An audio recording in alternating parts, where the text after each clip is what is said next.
Meghan Markle s'est positionnée plus près de l'arène politique en exprimant ses inquiétudes sur une question qui lui tient à cœur, a déclaré un commentateur royal.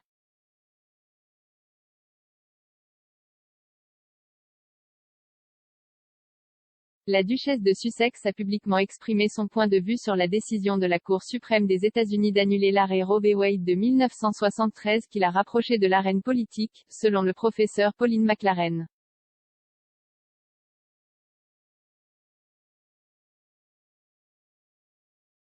L'auteur et professeur de marketing et de recherche sur les consommateurs à l'Université Royal Holloway a fait ses commentaires après le discours de Meghan sur le changement des droits reproductifs fédéraux aux États-Unis lors d'une conversation avec la féministe Gloria Steinem.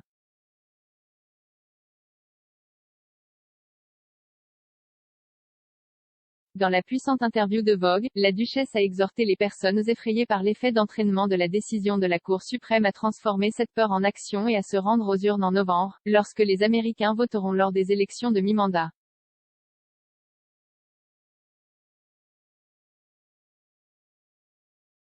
L'interview a également révélé que Meghan et Madame Steinem avaient collaboré pour faire adopter le Equal Right Amendment, ERA, un amendement à la Constitution américaine conçu pour garantir l'égalité des droits juridiques à tous les citoyens américains, quel que soit leur sexe.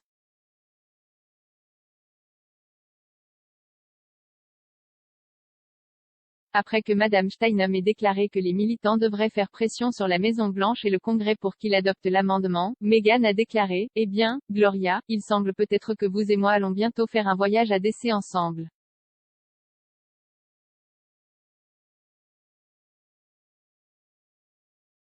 Lorsqu'on lui a demandé si cette interview avait aidé Meghan à consolider davantage son statut d'humanitaire ou si elle s'était positionnée plus près de l'arène politique, le professeur McLaren a déclaré à Express.co.uk, « Meghan cimente certainement son rôle d'humanitaire et d'activiste à travers ce rôle. Mais elle se positionne aussi plus près de l'arène politique. »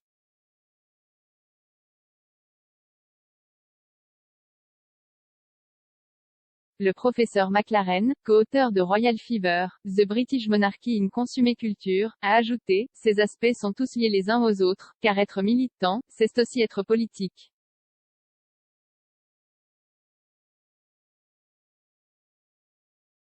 Ici, nous devons nous rappeler qu'elle adhère à un principe féministe clé reflété dans le slogan « Le personnel est politique ».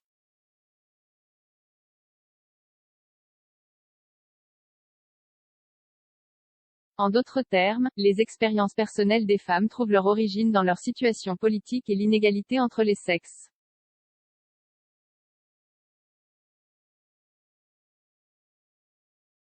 Meghan a été invitée par divers commentateurs et observateurs royaux à s'intéresser à un rôle plus actif en politique depuis que le duc et la duchesse de Sussex ont démissionné en tant que membres de la famille royale fin mars 2020.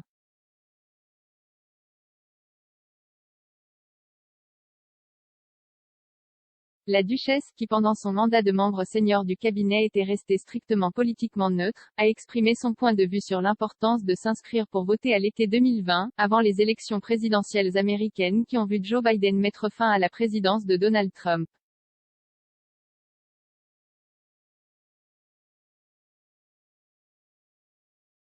Rejoignant l'initiative virtuelle When All Women Vote depuis son domicile de Montecito en août 2020, Meghan a déclaré: « Nous ne sommes qu'à 75 jours du jour des élections, c'est tellement proche et pourtant il y a tellement de travail à faire dans ce montant de temps, car nous savons tout ce qui est en jeu cette année. »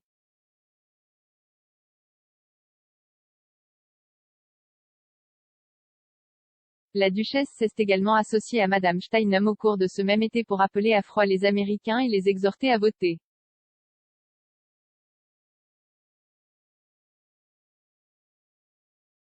En septembre 2020, Meghan et Harry ont partagé un message vidéo pour ABC et Times dans lequel il a exhorté les électeurs à rejeter les discours de haine, la désinformation et la négativité en ligne et elle a qualifié le vote à venir des élections de notre vie.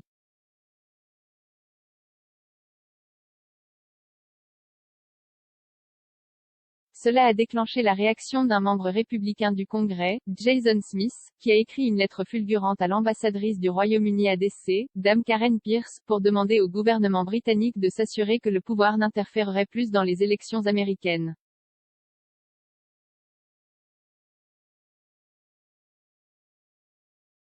Dans leur vidéo, ni le duc ni la duchesse n'avaient mentionné aucun des candidats ou partis.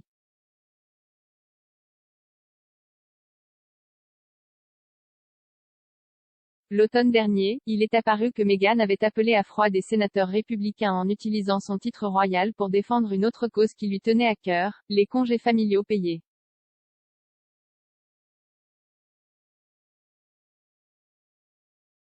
La duchesse a discuté de cette décision lors du sommet Dealbook du New York Times en novembre dernier et a reconnu qu'il existe un précédent au sein de la famille royale de ne pas s'impliquer dans la politique.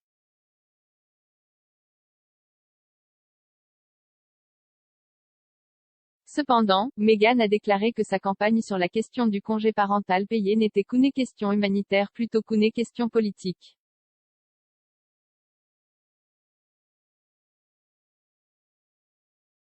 Bien que la duchesse n'ait jamais abordé les spéculations concernant son éventuelle intention de se lancer en politique, les chances de voir la femme du prince Harry se présenter aux élections ont été largement discutées au cours des derniers mois.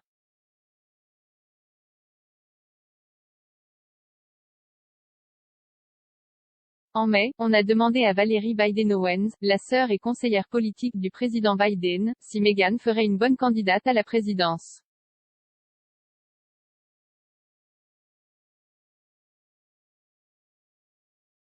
L'expert politique a déclaré à Good Morning Britain des ITV, oui, peut-être, bien sûr, elle le fera.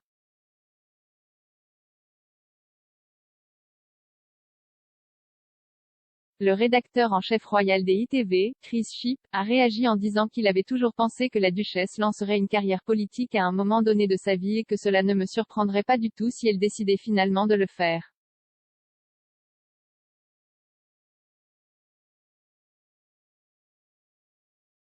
Lors de son entretien, Madame Biden-Owens a également déclaré, c'est merveilleux d'avoir des femmes en politique, plus nous avons de femmes, mieux notre système démocratique fonctionnera.